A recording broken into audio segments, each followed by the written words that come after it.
बरं, चांगली गोष्ट आहे. चला आता मी स्क्रीन शेअर करते. आज मी सांगितलेलं होमवर्क केलाय, तुम्ही रिवाइज केलाय तो धडा चांगला? हो मॅम. हो टीचर, मी काही प्रश्न सोडवले. हो टीचर. सोडवले काही प्रश्न? ठीक हो आहे. टीचर, तेवढे आले तेवढे. बरं ठीक आहे, चांगली गोष्ट आहे. चला मग मी आता स्क्रीन शेअर करते. आपण डायरेक्ट प्रश्न सोडवायचे का? अटेंडन्सची लिंक. अटेंडन्सची लिंक नियती मॅम टाकतील परत. डोंट वरी, तुम्हाला भेटेल अटेंडन्सची लिंक.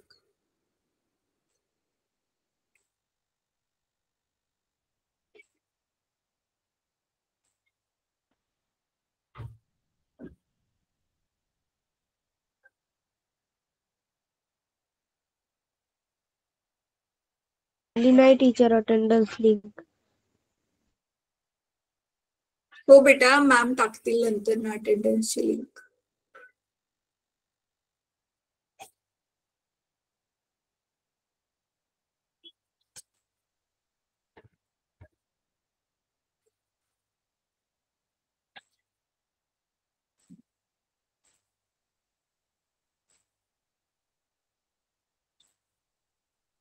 आली टीचर लिंक. हो ऑफकोर्स ती येणारच होती. थोडं पेशन्स ठेवावं लागतं आपल्याला कधी कधी. चला स्क्रीन शेअर आता दिसेल तुम्हाला मी केलेली. मॅम अटेंडन्स लिंक टाका. अटेंडन्स लिंक टाकली बेटा, अजून एकदा मी टाकते. बरं थांबा. मॅम माझा नेटचा. Hello teacher. मी लिहून जाते मॅम. टीचर, मला मागच्या जो आपण चॅप्टर घेतलेला आणि त्याच्यामध्ये 35 क्वेश्चन जो होता ना, तो रिटर्न सॉल्व करताना आहे ना थोडंसं असं कन्फ्युजन झालंय. विचारू? कुठला क्वेश्चन सॉल्व करताना? 35 मागच्या चॅप्टरचा. अच्छा, धाराविद्युतचा. हो टीचर, तुम्ही होमवर्क दिलेला ना, ते सर्व पेन्सिलचं इरेज करून पुन्हा करा. बरं, आपण आज हे कम्प्लीट करूया बेटा, मग मी लास्टला घेते, नक्की घेते. ठीक आहे, कारण आता मला ते वालं पेज खोलावं लागेल. मग थांब जरा, ते दुसरीकडे आहे. ठीक आहे, सांगू का? मी फक्त 1 मिनिट वेट करते, काही सेकंड्स मी वेट करते. तोपर्यंत तुम्ही पटकन अटेंडन्स लावा आणि हे स्क्रीनवर जे दिसते जरा एकदा त्याच्यावरून नजर मारा. हा, तू सांग तोपर्यंत बेटा, तुला काय सांगायचंय?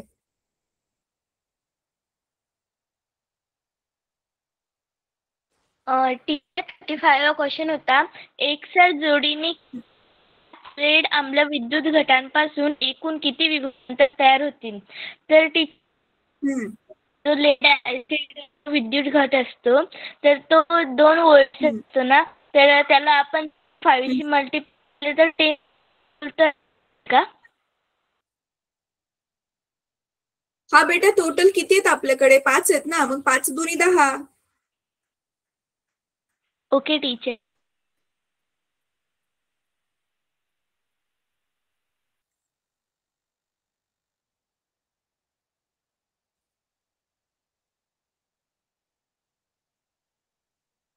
झाली अटेंडन्स लावून सगळ्यांची? हो टीचर झाली. हो मॅम. ठीक आहे, चला सुरू करा मॅम. हो टीचर झाली. करूया. चला, बरंच. अरे 43 झाले बाबा. ठीक आहे, चला.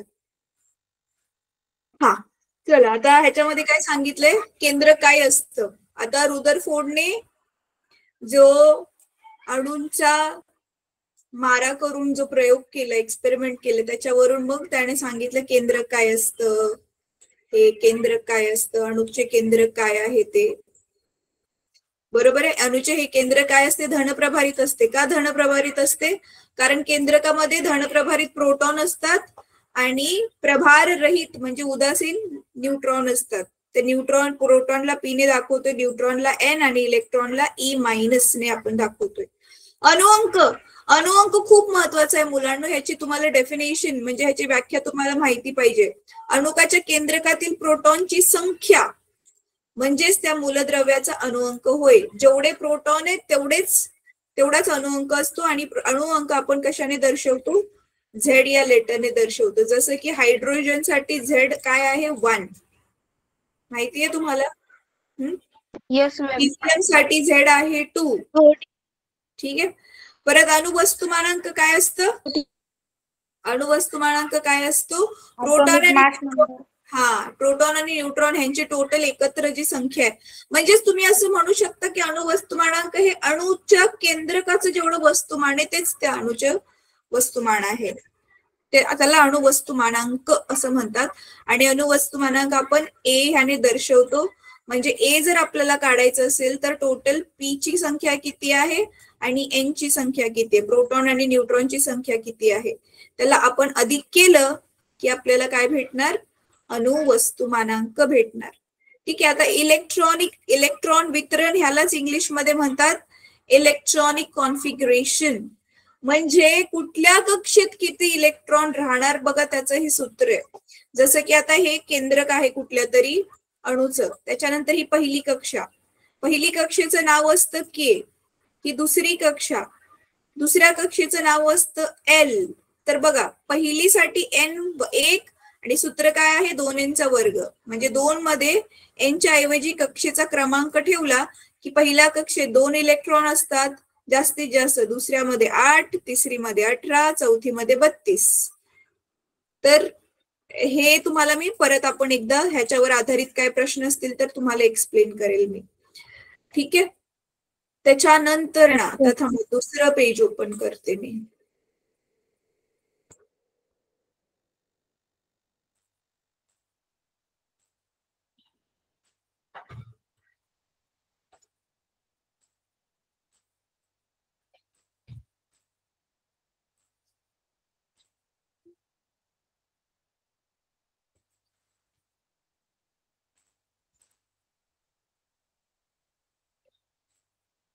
आता हेच किती म्हणजे इलेक्ट्रॉनची संख्या आहे त्याच्यावरून कुठल्या कक्षेत किती किती इलेक्ट्रॉन जाणार बघा, त्याच्यावरूनच आता हे ह्याच्यामध्ये आकृती प्रॉपरली अणूचं जे स्ट्रक्चर आहे ते तर करून दाखवले. तर बघू शकता तुम्ही हायड्रोजन मध्ये आता तुम्हाला दिसते हा एकच फक्त इलेक्ट्रॉन आहे. हे बघा इलेक्ट्रॉनच एक आहे, त्याच्यामुळे पहिल्या कक्षेत हिलियम मध्ये 2. आता कार्बन मध्ये हॅलो मॅम, मध्ये टोटल 6 इलेक्ट्रॉन आहेत. हा काय झालं मॅम? सोडियम आहे ना त्याच्यामध्ये 12 दाखवलेले, पण सोडियमचे ऍटॉमिक म्हणजे सोडियमचे जे वस्तुमानांक आहे ते 11 आहे ना. थांब बेटा थांब, मी येते त्याच्याकडे. तर तुम्ही बघू शकता कार्बनचं मुलांनो अणुअंक कार्बनचा किती आहे? 6. म्हणजे पहिल्या कक्षेत तर 2च इलेक्ट्रॉन बसू शकतात. मग 6 मधून 2 गेले, दुसऱ्या कक्षेत किती येतील? 4.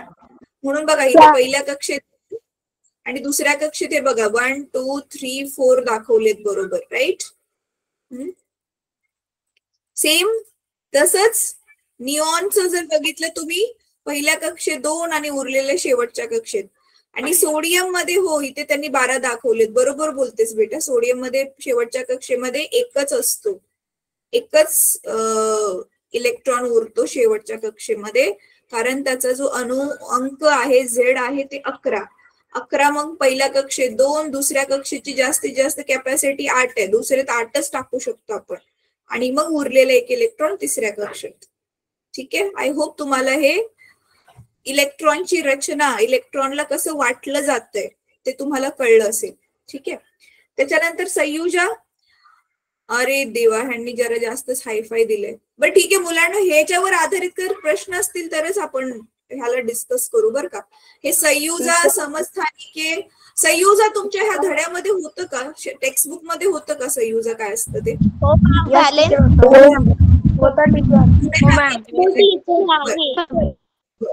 ठीक आहे. मग संयुजाला इंग्लिश मध्ये म्हणतात व्हॅलेन्सी. काय म्हणतात? व्हॅलेन्सी.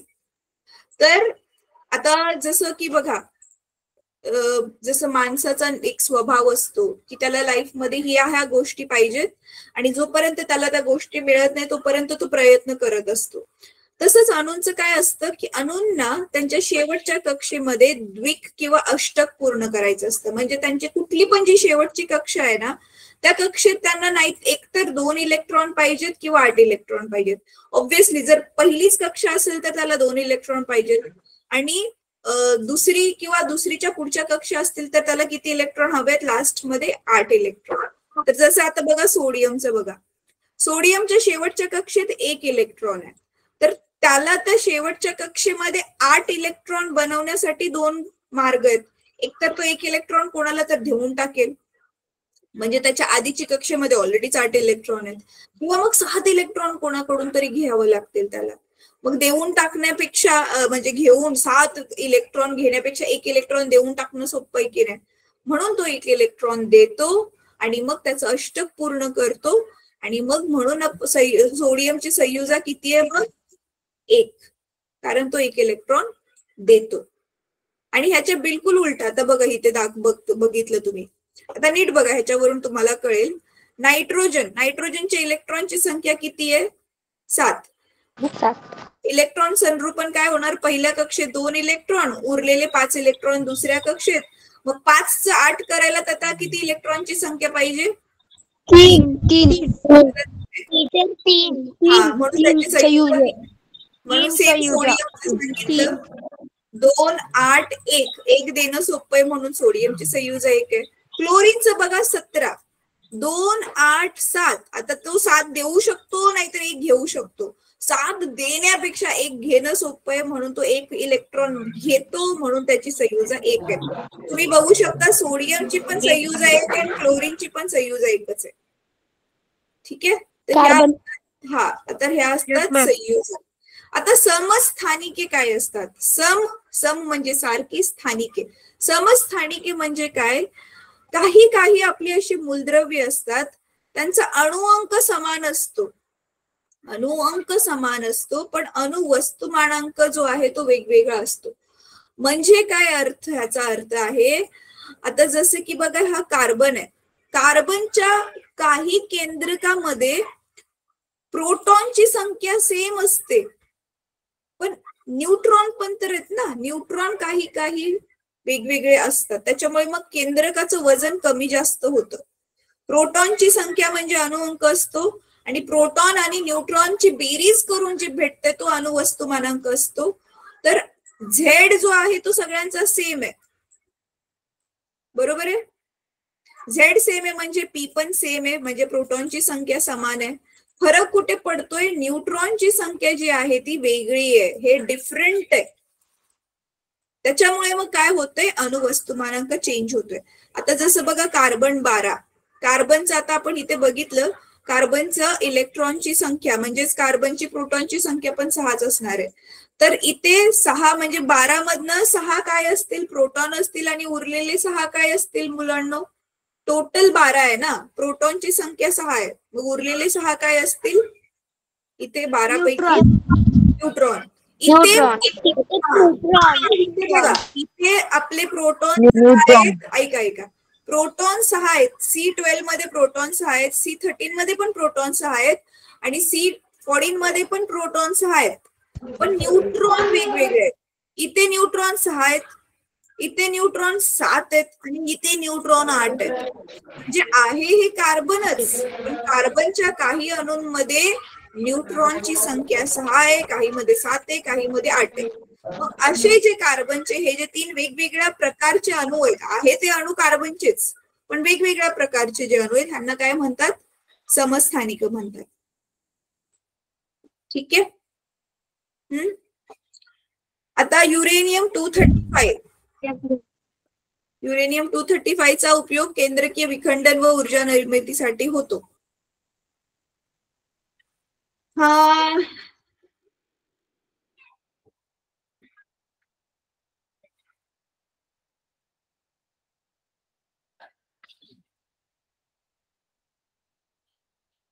केंद्रीय विखंडन आणि ऊर्जा निर्मिती बघा काल आपण डिस्कस केलेलं मुलांनो. हे युरेनियम 235 म्हणजे कळतंय हे किती मोठं त्याचं जाड केंद्रक आहे, म्हणजे प्रोटॉन आणि न्यूट्रॉन दोघं मिळून किती टोटल आकडा होते? 235. ते खूप जड वजनाने असं अणू आहे. मग त्याच्यावर ना आपण कुठल्या तरी फास्ट किरणांचा मारा केला, जसं न्यूट्रॉन्सचा मारा केला तर स्लोने पण होतं कधी कधी काम, त्यांचा मारा केला ना मग काय होतं ते खंडन होतं. ते म्हणजे जे मोठं हेवी अणुकेंद्रक आहे ना ते एक मोठं आणि एक थोडस छोटं अशामध्ये त्याचं 2 पार्ट मध्ये विघटन होतं.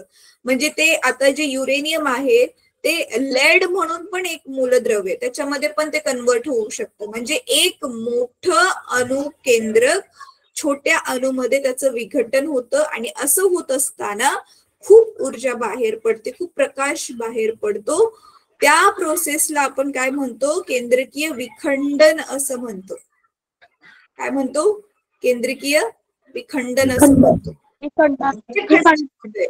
खंडन होते. ठीक आहे. हे तुम्हाला डिटेलमध्ये पुढच्या क्लासेसमध्ये म्हणजे पुढच्या स्टँडर्ड मध्ये ज्यावेळी तुम्ही हायर क्लासेसमध्ये जाल तेव्हा ते आहे. ठीक आहे.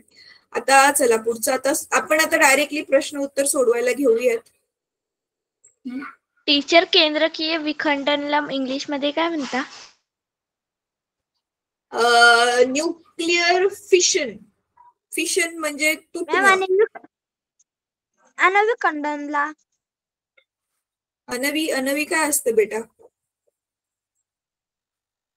अनविखंडन अणुविखंडन बोलायचे असेल टीचर. अणुविखंडन ॲटॉमिक फिशन. पण ॲटॉमिक फिशन असा वर्ड नसतो. न्यूक्लियसच केंद्रकच तुटत असतं ना. तर ते केंद्रक म्हणजे न्यूक्लियस आणि केंद्रकीय म्हणजे न्यूक्लिअर फिशन. FISSION. फिशन म्हणजे तुटणं. ठीक आहे. चला आता ही अणुभट्टीमध्येच ही केंद्रकीय विखंडनाची जी अभिक्रिया आहे रासायनिक अभिक्रिया ती कंट्रोल मध्ये केली जाते आणि आपल्या अणुबॉम्ब मध्ये त्याच्यावर काही कंट्रोल नाही होत म्हणून ते तेवढं विस्फोट होतो आणि एवढं नाश होतो सगळीकडे. विनाश सगळीकडे. अणुभट्ट्या तुम्ही बघितल्या असतील. अणुभट्ट्या बघितल्या चित्रामध्ये का होईना? Yes ma'am. हो टीचर. ठीक आहे. चला आता आपण सोडवायला चालू करूयात ह्याचे प्रश्न. ठीक आहे. आता आपला जो नियम हॅलो टीचर, ज्यांनी ऍड्रेस केला त्यांना विचारा टीचर. नाही ऐका आपण असं करायचं. सिम्पल आहे. सगळ्यांना चान्स पण भेटेल त्याने. मी प्रश्न वाचणार. प्रश्न वाचल्यावरती 3 काउंट करणार. 1 2 3. जसं माझं 3 संपेल सगळ्यांनी उत्तर सांगायचं. ठीक आहे. त्याच्या आधी प्रश्न वाचायच्या आधीच मधनं कोणी नाही बोलायचं. चला. भारतीय तत्वज्ञ कनाद मुनींनी द्रव्याच्या अविभाज्य कणाला डॅश असे नाव दिले. परमाणु.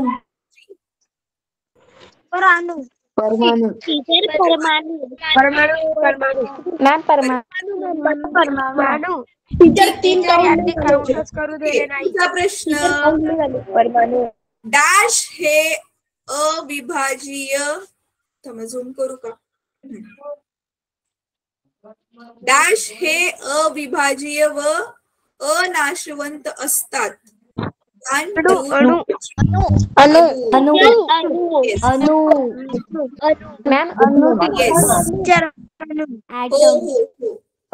डॅश यांनी इसवी सन 1904 मध्ये अणुसंरचनेचे प्लम पुडिंग प्रारूप मांडले.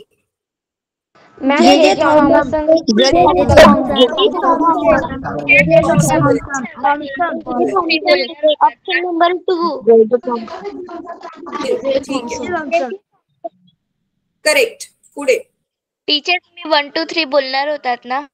हा चालेल. आपण मग डायरेक्ट 1 2 3 की तेच मी 1 2 3 बोलल्यावरती तुम्ही ऑप्शन पण पहिला ऑप्शन आहे की दुसरा आहे की ते डायरेक्ट 1 2 3 बोला. ठीक आहे. अणूच्या संयुजेचा संबंध पुढीलपैकी कशाशी असतो?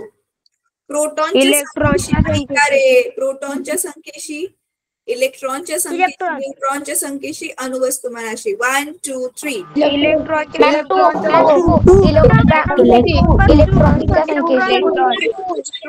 म्हणायचंय रे.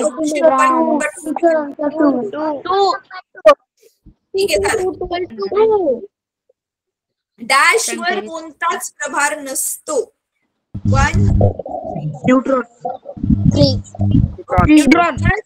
अणूच्या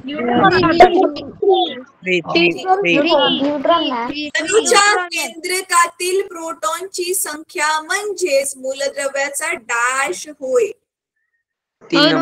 ऑप्शन नंबर 3.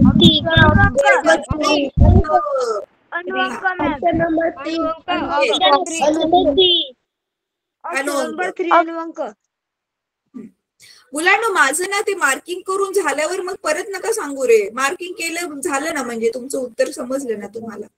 पुढचं अणुवस्तुमानांक दर्शवण्यासाठी डॅश ही संज्ञा वापरली जाते. 1 2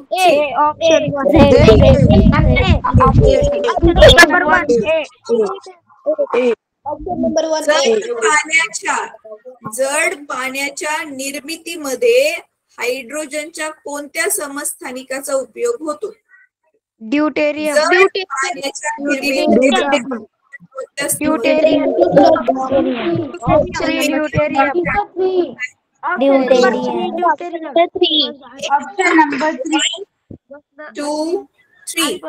ऑप्शन आहे.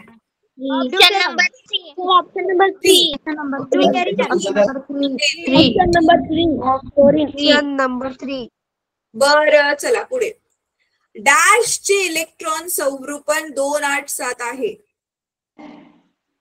1 नंबर 3.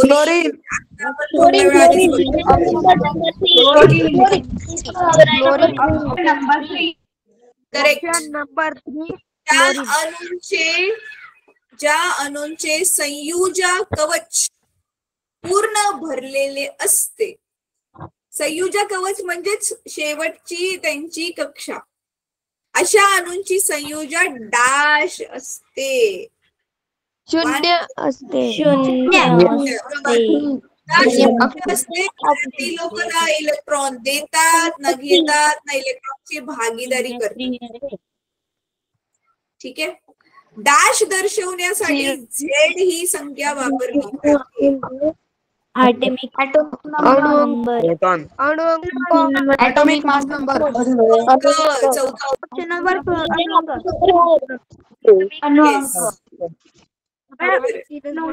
अणुभट्टीमध्ये नीट बघा आता. अणुभट्टीमध्ये शृंखला अभिक्रिया नियंत्रित करण्यासाठी पुढील पैकी कोणत्या गोष्टीची आवश्यकता असते? नीट आधी वाचा. मी त्यावेळी 1 2 3 म्हणेल तेव्हाच उत्तर द्यायचे. Option number 3. Option number 3. Option number 2. Proton संख्या वाढवावी, न्यूट्रॉनचा वेग व संख्या कमी करावी, न्यूट्रॉनचा वेग वाढवावा व संख्या कमी करावी. वरीलपैकी कोणतेही नाही. Option number 2. Option number 3. Option number 2. Option number 3 ma'am. Option number 2 कसं कसं. Option number 2. बरं थांबा 1 मिनिट. पुढच्या क्वेश्चनचा फोटो मी घेते स्वतःकडे. 1 मिनिट थांबा. Teacher option number 2.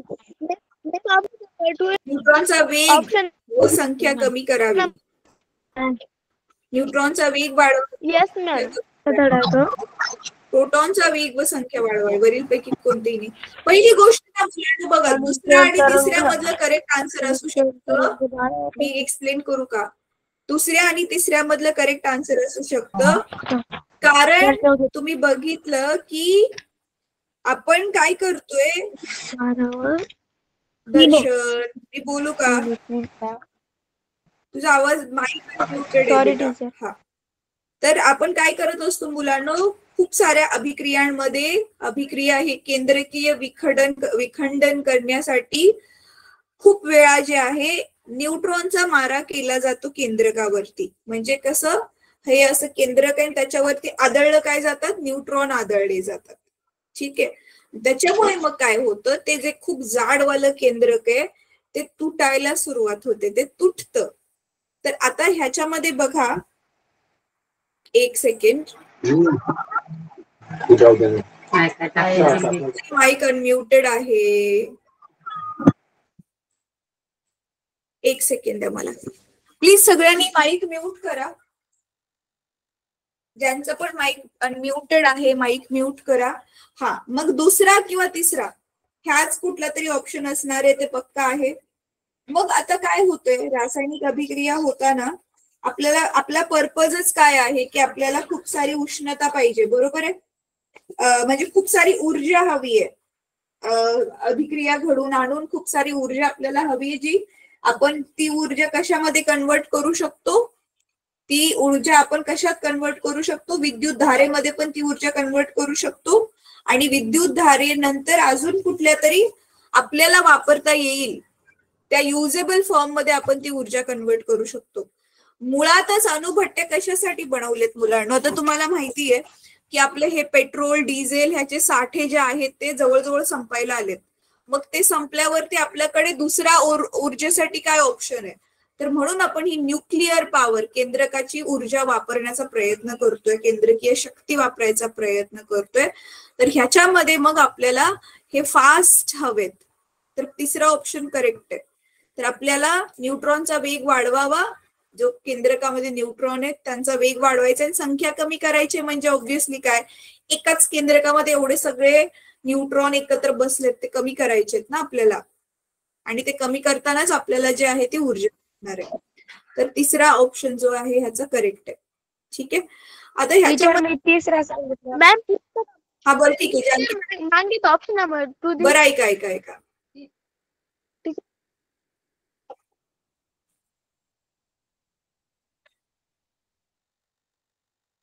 हे बघा, न्यूट्रॉन शोषून घेऊन त्यांची संख्या कमी करण्यासाठी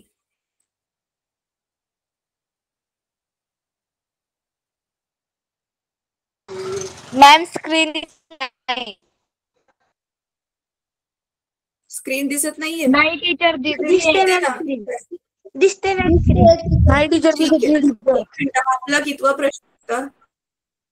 हा बरं ठीक आहे, हा आपला जो होता वेग व संख्या कमी करणे, नेटवर्क हा त्याचा इंटरनेटच इश्यू आहे.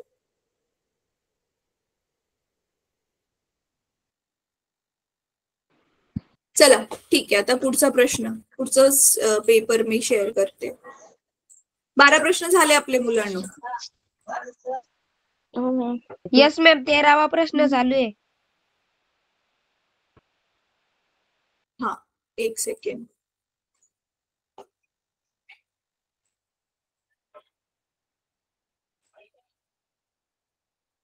एक मिनिट, ते पेज मी डाउनलोड करते.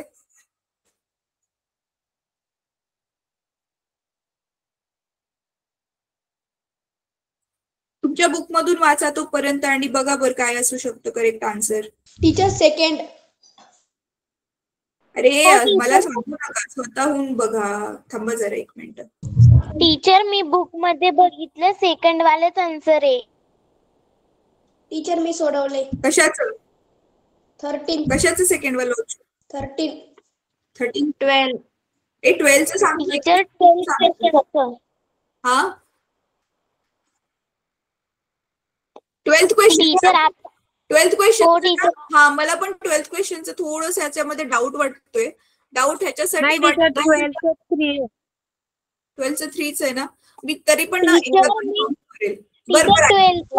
सेकंड नंबरचं येते कसं येते हे सांगू का मी थोडक्यात? नाही मला माहितीये बेटा, वरती त्याचं एक्सप्लेनेशन दिलंय, तर मला स्वतःहून ना आधी कन्फर्म करू द्यात, मग मी तुम्हाला सांगेल त्याचं काय करायचं आपण.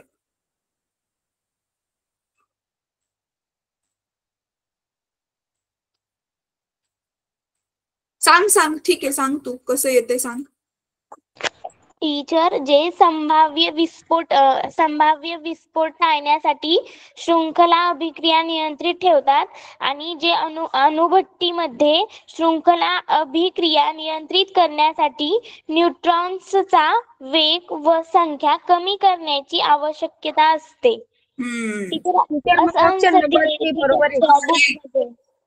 हा ठीक आहे, अजून कोणाला ह्याच्या बाबतीत काय म्हणायचंय? नाही टीचर, काय म्हणायचं नाही. ऑप्शन नंबर 3 बरोबर आहे.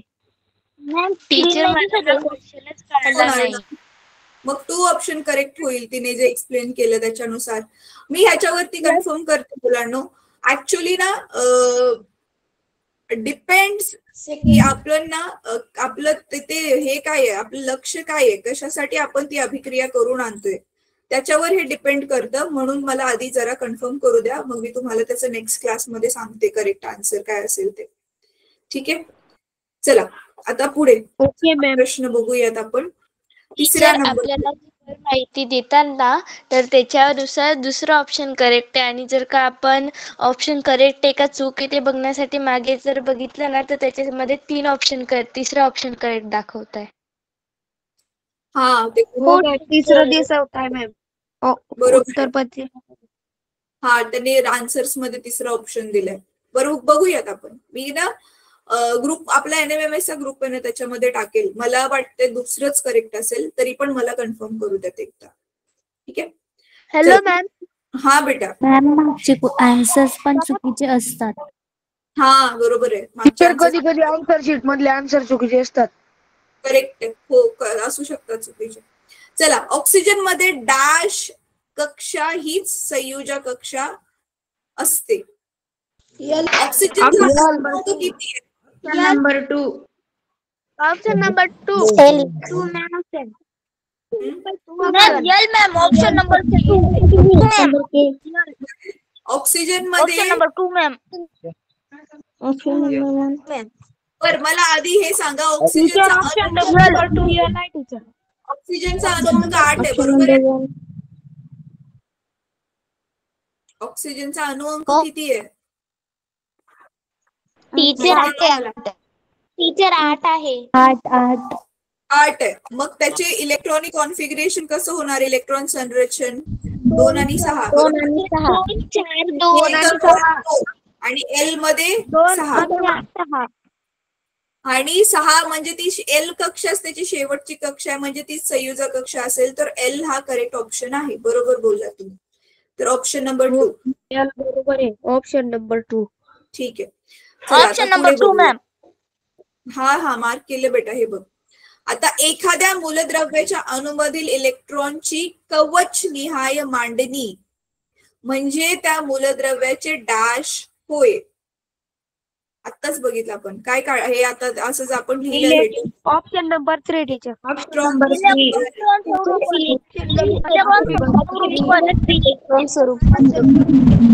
नंबर 3. समरूपणाला इंग्लिश मध्ये काय म्हणतात? इलेक्ट्रॉन समरूपणाला. Yes, electronic configuration. अगदी बरोबर. ठीक आहे. डॅशचे वस्तुमान हायड्रोजन अणूपेक्षा 1800 पट कमी असते. Electron.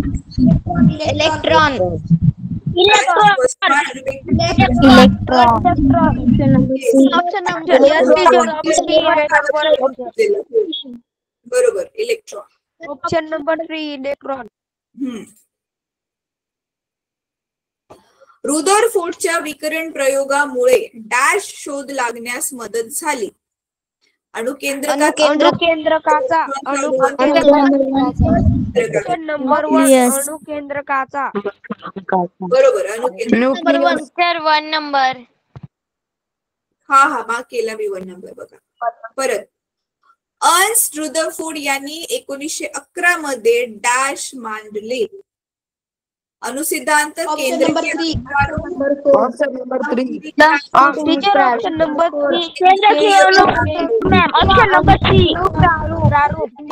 3 ma'am. Nucleus model of option number 3 केंद्रकीय अणुप्रारूप. हो, मी मार्क केलं ऑलरेडी. विशिष्ट कक्षेत असताना डॅशची ऊर्जा स्थिर असते. विशिष्ट कक्षेत कोण असतात? इलेक्ट्रॉन. मग electron. Option number 2. Electron teacher. Option number 2. Correct. एका प्रोटॉनचे वस्तुमान डॅश आहे. वस्तुमाना एका प्रोटॉनचं वजन किती असेल? चला आता सांगा. Option number 2. Option number 2.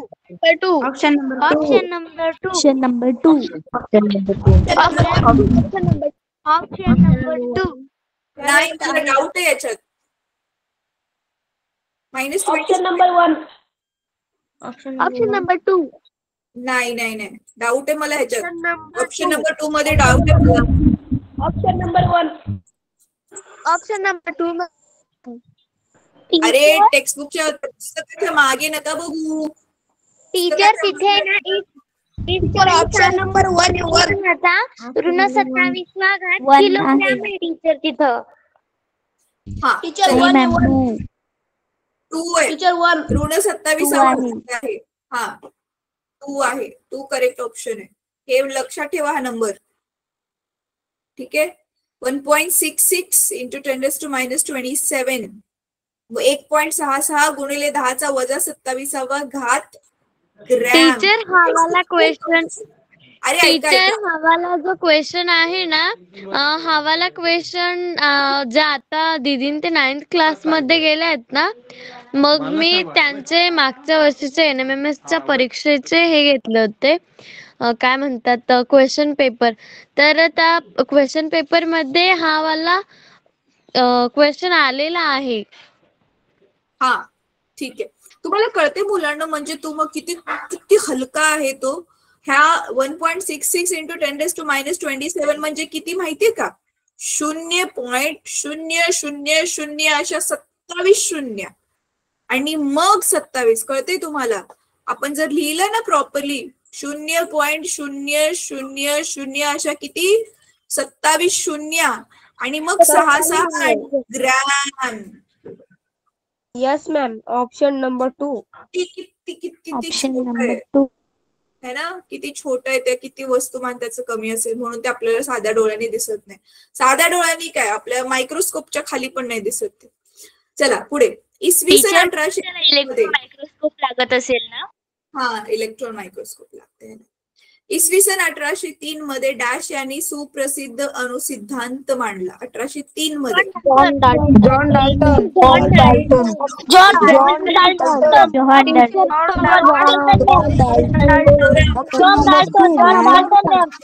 Dalton. Teacher number कोण सांगेल मला जॉन डाल्टनने काय सांगितलं ते कोण सांगेल? हात वर करा ज्यांना सांगायचंय. मी हँड डाऊन केलंय. जॉन डाल्टनने अणुसिद्धांतामध्ये नक्की काय सांगितलं ते सांगायचंय मला. असं नाही की ज्याला मागे आन्सर्स बघितले पण सगळं डिटेल मध्ये माहिती पाहिजे. तेजस पगारे सांग. हातच खाली केला. वरुण पाटील.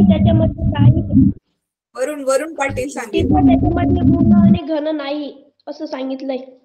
बर वरुण पाटील बेटा, तू हात वर केलायस तू सांग. डाल्टनने काय सांगितलं त्याच्या अणुसिद्धांतामध्ये? टीचर मी सांगू अनुषा? टीचर मी सांगू का वेदिका? नाही बेटा. हा बर वेदिका तू सांग. टीचर 1803 मध्ये ब्रिटिश वैज्ञानिक जॉन डाल्टन यांनी सुप्रसिद्ध अणुसिद्धांत मांडला. या सिद्धांतानुसार द्रव्य अणूंचे बनलेले असते व अणु हे विभाजनीय व अनास्वतंत्र असतात. एका मूलद्रव्याचे सर्व अणु एकसमान असतात तर भिन्न मूलद्रव्यांचे अणु भिन्न असतात व त्यांचे वस्तुमान भिन्न असते हे सांगितले. हा ठीक आहे. Very good. हे न वाचून दाखवता डायरेक्ट सांगितलं असतं मला अजून जास्त आनंद झाला असता. ठीक आहे. त्याने पहिल्यांदा असं सांगितलं की कुठल्या पण मूलद्रव्याचा जो सगळ्यात सूक्ष्म कण आहे त्याला अणू म्हणतात आणि वेगवेगळ्या मूलद्रव्यांचे अणू वेगवेगळे दिसतात. सेम मूलद्रव्याचे अणू सेम दिसतात हे त्यांनी सांगितलं. ठीक आहे. चला आता पुढे बघूया आपण. कॅन्सर सारख्या प्राणघातक आजारांवरील वैद्यकीय उपचारांमध्ये कोणत्या किरणोत्सारी समस्थानिकांचा उपयोग होतो? टीचर आताच आपण वाचलेलं युरेनियम.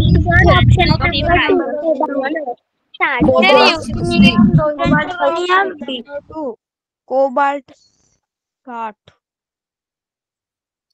मुलांनो मी सगळ्यांना 1 मिनिट म्यूट केलंय. नीट आधी ऐकून घ्या. तुम्हाला माहितीये ज्या पार्ट मध्ये कोणाला कॅन्सर असेल त्या पार्ट वरती जसं आपण एक्सरे काढताना किरण मारली जातात, लाईट मारली जाते एक्सरेची, तशी ही किरण मारली जातात त्या भागावर ज्या व्यक्तीला कॅन्सर आहे. ज्या पार्ट मध्ये कोणाला छातीचा कॅन्सर असतो, कोणाला दुसरा कुठला कॅन्सर असतो, कोणाला स्किनचा कॅन्सर असतो, मग तिथे ते किरण मारली जातात. मग त्यांनी हेच विचारले की कुठली किरण मारली जातात, युरेनियम, कोबाल्ट, आयोडीन की कार्बन. ठीक आहे. आता ह्याचं जे ऐका ह्याचं जे आहे ह्याचं एक्सप्लेनेशन ह्याच पानावरती होतं. अच्छा नाही, दुसऱ्या पानावरती होतं. मगाशी आपण जे दुसरं पान खोललेलं त्याच्यावरती होतं. तर एक सेकंड, मी ते पान दाखवते तुम्हाला.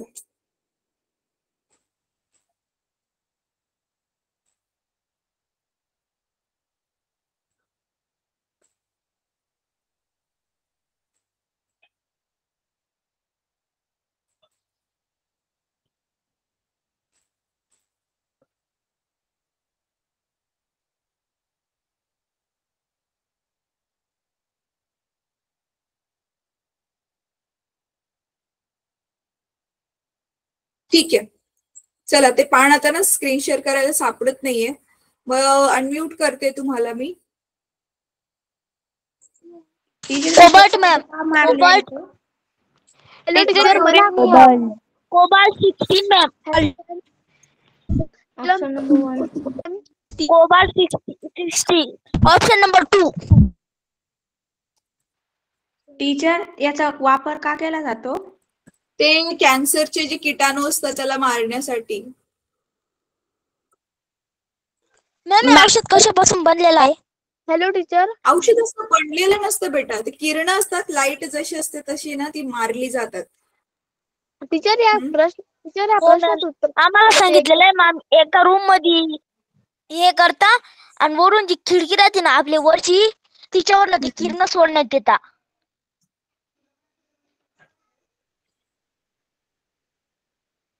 हॅलो टीचर, I-31 यूज केलं जाते मुलांना याच्यामध्ये. हॅलो टीचर, 3 नंबरचा आन्सर करेक्ट आहे, कोबाल्ट नाहीये. हे आन्सर करेक्ट आहे म्हणून म्हटलं. हा टीचर, ते उत्तर कसं काय आलं ते सांगाल का? हा, आपलं तो पुस्तक उघडा, टीचर पुस्तक उघडा, त्याच्यामध्ये बघा याच्यामध्ये ना जो आयोडीन 131 आहे ना, तो थायरॉइड आणि गॉइटर याच्यासाठी वापरलेला असतो ना, कारण इथे थर्ड वाला जो पॉइंट आहे ना तिथे लिहिलेलं आहे गॉइटर या थायरॉइड ग्रंथींच्या आजारावरील उपचारांमध्ये आयोडीन 131 याचा उपयोग होतो. हा यस, तेच मला कळलं, दिसला तो मुद्दा. कॅन्सर विचारलेला आहे. Yes ma'am. गॉइटर आणि थायरॉइड आणि कॅन्सर साठी वरती पण दिले बघा. अच्छा, कॅन्सर सारख्या प्राणघातक आजारावरील वैद्यकीय उपचारांमध्ये काही मूलद्रव्यांच्या किरणोत्सारी, हा तिथे उदाहरणार्थ लिहिले कोबाल्ट 60 लिहिले. ठीक आहे, थांबा एक मिनिट. पण मला ना मुलांनो एक्सटर्नल बीम रेडिएशन,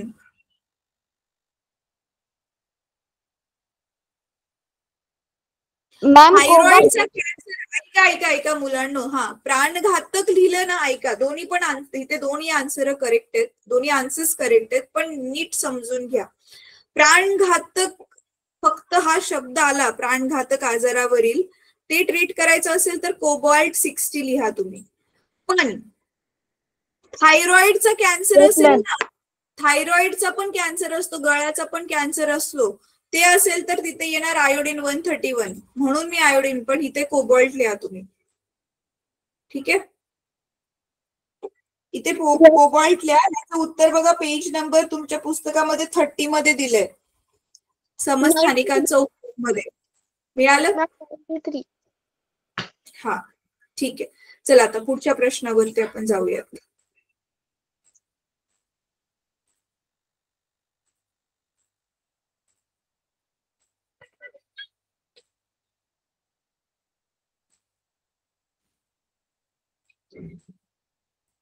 हा 23 झाले, मी आता बघितलं, घड्याळच नाही बघितलं मी. चला बस करूया आपण, पुढचं आता किती, एकच पान राहिलंय ना 23 पासून. हा म्हणजे अर्धे झाले. हा, 42 पैकी आपले 20 प्रश्न झालेत, 21